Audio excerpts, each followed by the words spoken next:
지난해 뜨거운 이슈를 낳았던 아이돌 그룹 뉴진스 소식입니다.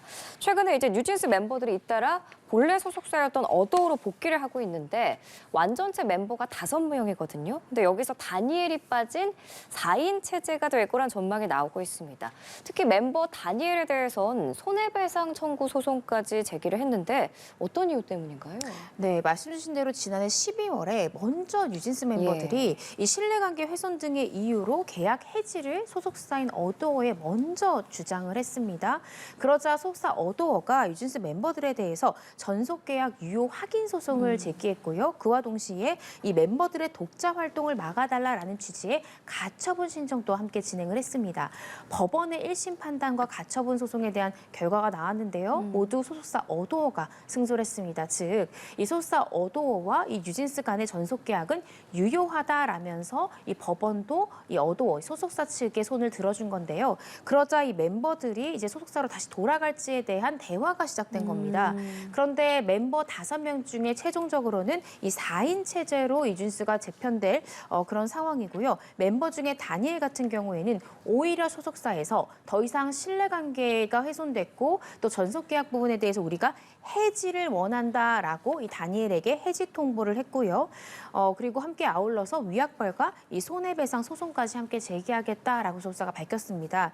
그러면서 이 멤버들과 이제 여러 가지 이야기를 나눴을 거잖아요. 그간 왜 소속사와 멤버들 관계가 왜 이렇게 최악으로 치달았는지 어떤 내용의 대화를 오갔는지 면담을 해봤는데 면담을 해보니까 더 이상 지금 이 뉴진스 멤버이자 어도 소속의 이 아티스트로서 다니엘과 함께할 수 없다고 판단했고 오히려 이번 분쟁이라든지 또 뉴진스가 이탈했던 부분들이라든지 복귀 지연에 있어서 다니엘이라는 멤버 그리고 이 멤버의 가족이라든지 민희진 씨의 책임이 크다라고 우리는 판단을 했고 이에 따라서 해지 통보뿐만 아니라 각종 손해배상 청구도 하겠다라고 소속사가 밝혔습니다.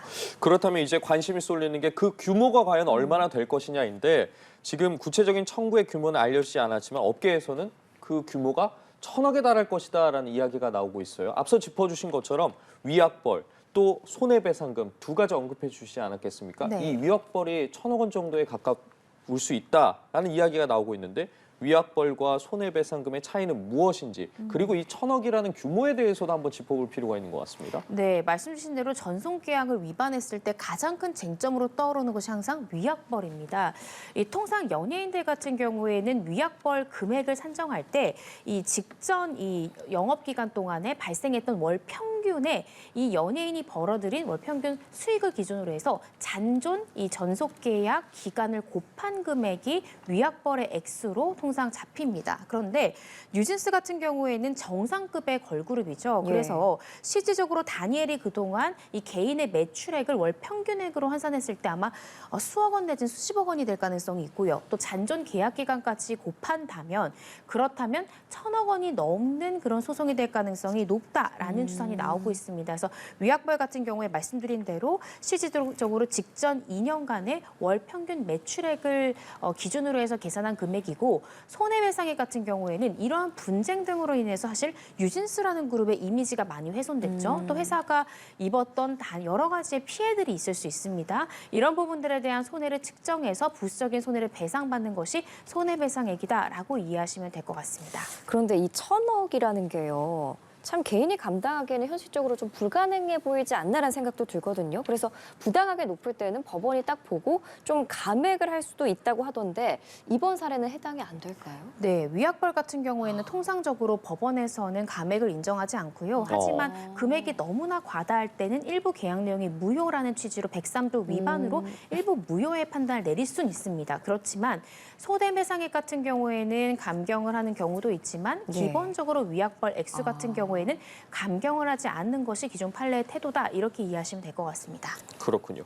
관련해서 어쨌든 조금 더 지켜봐야 할 것 같은데 특히나 어도어 측에서 주장하고 있는 내용이 다니엘 측에 시정을 요구했지만 기한 내에 이제 시정이 이루어지지 않아서 결국에는 계약 해지로 이어졌다라는 주장인데 이를 두고 고의로 계약을 위반했을 가능성도 나오고 있습니다. 이게 향후에 좀 법적으로 어떤 영향을 미칠 수 있다는 분석도 있고요. 네, 이번에 어도어 측 입장문을 보면 다니엘에 대해서 고의적인 계약 위반이다라는 취지의 뉘앙스의 그런 입장문이다라고 저는 읽힙니다. 근데 문제가 고의에 의한 손해배상이 인정될 경우에 문제가 커집니다. 손해배상 채무가 개인회생이나 파산을 하더라도 빚이 줄어들지 않는 비면책 채무가 될 수 있기 때문인데요.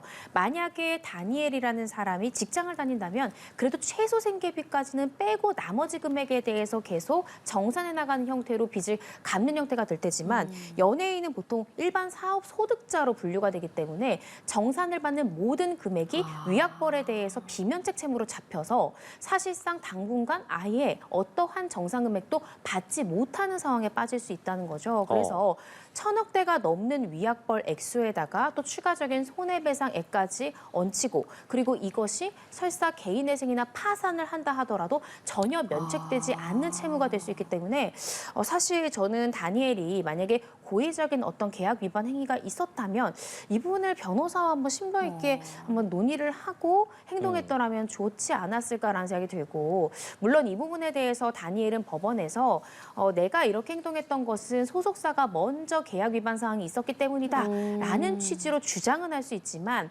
이미 뉴진스 멤버들과 어도어 사이의 이 법적 분쟁에 대해서는 어도어가 정상적인 권한 가지고 있고 전속기억이 유효하다라는 법원 판례가 이미 있기 때문에 판결이 있기 때문에 사실상 다니엘의 주장에 대해서는 법원이 받아들이지 않을 가능성이 높지 않을까 싶습니다. 지금 짚어주신 그 부분, 어도어가 계약 파탄에 책임이 없다는 법원의 판단이 앞서 나왔잖아요. 네. 그럼 이 부분도 법원의 판단이 손해배상 청구 소송에 또 어떤 영향을 미칠까요? 네, 일단 손해가 발생을 했다라는 점도 손해배상 청구에서는 중요하지만 이 손해배상 청구가 실질적으로 본격화되면 다니엘도 주장을 할 겁니다. 전속계약 위반의 점은 먼저 소속사가 선행됐고 그래서 우리가 전속계약 해지 통보를 먼저 선행했던 것이다 라는 취지로 이 모든 파탄의 책임이 결국 소속사에게 있다라고 다니엘은 주장할 가능성이 있거든요. 그런데 이때도 이미 전속계약은 유효하다, 즉 이 뉴진스 멤버 들의 전속계약 해지 통보가 옳지 않았다라는 법원의 판단이 선행되어 있기 때문에 사실상 다니엘이 손해배상 청구 소송이라든지 위약벌 소송에서 이런 점을 주장한다 하더라도 이기지 못할 가능성이 높다는 거죠. 즉 어도어에게 상당히 유리하게 현재 법적 절차가 진행되고 있기 때문에 향후에 위약벌이나 손해배상의 소송에서도 현재까지는 소속사가 훨씬 더 유리한 위치를 점하고 있다. 이렇게 이해하시면 될 것 같습니다. 이런 상황에서 논란의 중심에 섰던 민희진 어도어 전 대표에게도 손해배상 청구 소송을 예고한 상태입니다.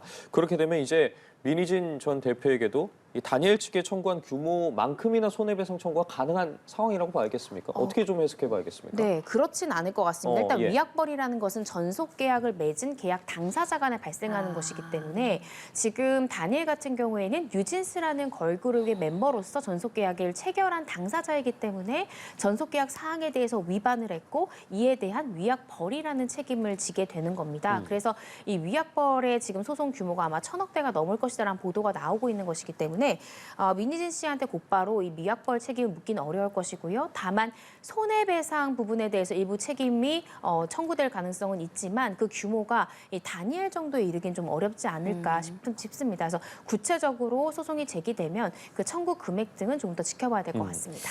현장 한 컷입니다. 걸그룹 뉴진스 멤버 다니엘이 팀에서 퇴출 통보를 받은 당일 연탄 봉사활동에 참여한 사실이 알려졌습니다. 논란의 중심에 선 상황이었지만 다니엘은 서울의 한 주거 지역에서 묵묵히 연탄을 나르며 예정된 봉사 일정에 참여했는데요. 이렇게 공개된 사진을 보면 다니엘은 비니와 마스크를 쓴 채 어두운 색 상하이와 검은 운동화 차림으로 봉사에 집중하는 모습인데요. 함께 봉사에 나선 봉사자는 2시간 동안 정말 열심히 연탄을 나른 든든한 팀원이었다며 개인적인 상황에 대한 언급이나 힘든 내색은 전혀 없었다고 전했습니다. 지금까지 현장 한 컷이었습니다. 1년 넘게 이어진 전속 계약 분쟁 끝에 봉합되는 듯했던 인기그룹 뉴진스의 완전체 복귀가 무산됐습니다. 소속사 어도어가 멤버 다니엘과 함께할 수 없다며 계약 해지를 통보했는데요. 서영석 기자가 보도합니다. 지난달 멤버 전원 소속사 복귀 의사를 밝히며 기대를 모았던 그룹 뉴진스. 완전체는 결국 볼 수 없게 됐습니다. 소속사 어도어는 다니엘과 더 이상 함께하기 어렵다고 판단해 전속계약 해지를 통보했다라고 알렸습니다. 그러면서 뉴진스 이탈과 복귀 지연에 중대한 책임이 있는 다니엘 가족 1인과 민희진 전 어도어 대표에게 법적 책임을 묻겠다라며 강경 대응을 예고했습니다. 올해 10월 법원은 전속계약 유효 확인 소송에서 어도어의 손을 들어줬습니다. 이후 어도어는 지난달 멤버 해린과 해인의 복귀를 알렸고 곧이어 남은 멤버 3명이 스스로 소속사 복귀를 선언했습니다. 팬들은 완전체 복귀를 기대했지만 어도어는 진위를 확인 중이라며 40일 넘게 논의를 이어왔습니다. 결과는 다니엘에 대한 계약 해지 통보, 5인 체제 붕괴였습니다. 어도어는 이번에 멤버 한이가 소속사에 남는다는 소식도 알렸지만 민지에 대해선 논의를 지속하고 있다고 밝혀 결과를 장담할 수 없는 상황입니다. 이미지의 손실이 발생하기 때문에 쉽게 회복하지 못할 가능성이 있고요. 곧바로 팬덤의 이탈을 뜻하거든요. 뉴진스 멤버 5인 중 3인의 잔류 확정에도 다니엘 방출과 민지의 불확실성이 이어지며 이미 준비가 끝났다는 새 앨범 컴백 계획은 동력을 잃고 있습니다. 연합뉴스 TV 서영석입니다.